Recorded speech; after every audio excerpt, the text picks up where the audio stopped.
2 home runs in the 3rd inning. Do you know the last Ole Miss player to do that? If I had to guess, probably maybe Nick Fortes in 17 against Louisiana Monroe. That is exactly it.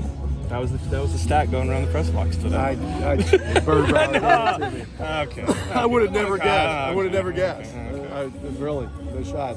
And you may have said, "Have we ever done it before?" And I probably would have said no. So, no, that was neat. And I was like scratching my head. I forgot it was in the same inning. But good. He's played terrific. He's arguably played better than anybody.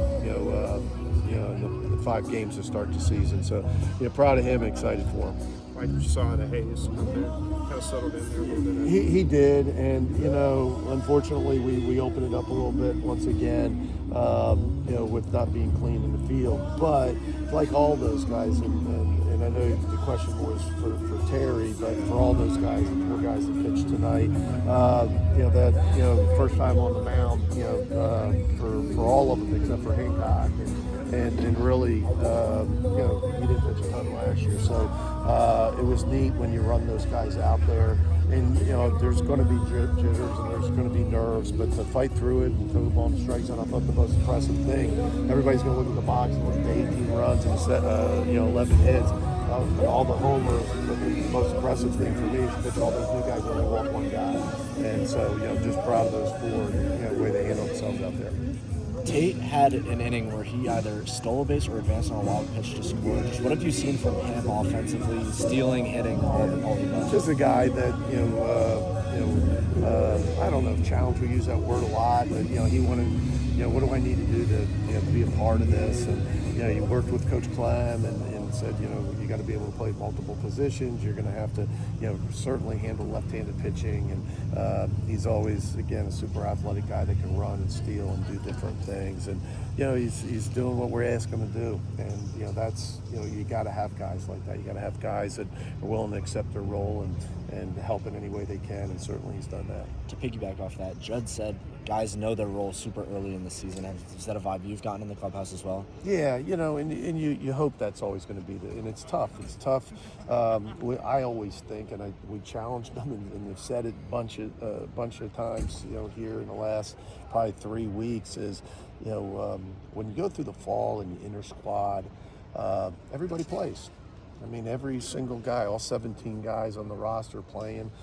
Parents can come in and watch them play. Every pitcher that's healthy pitches every single weekend.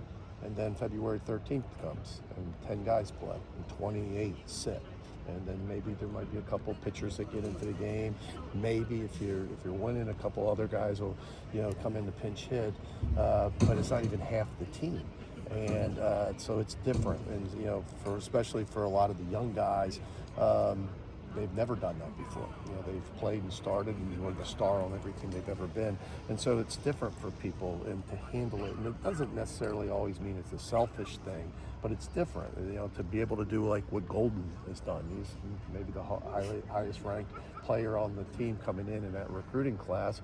And he started 1 game, but he comes off the bench tonight and he plays like he's got, 20 at-bats under his belt, and then rips a double with really a long single, but because he's so athletic, he runs and sprints and hustles it out regardless of the score.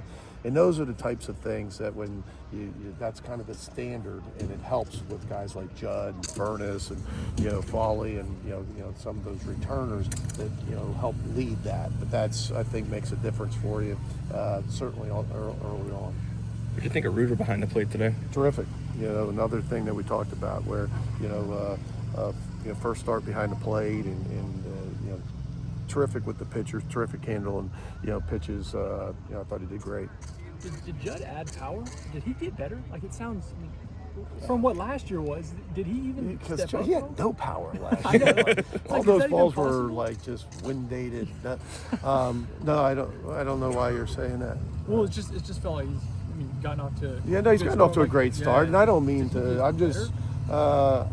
Yeah, I think he's better. Yeah. And I think and he's he's feeling better, and probably off to. I don't know what kind of start he got off last year, but I mean, he's one of the faces of the program and one of the guys that I don't think the start that he's had surprises anybody.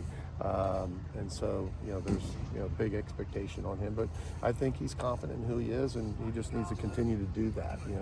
To be able to play in a different position. And even though he came in maybe as a third baseman, he hasn't played a ton of third base here.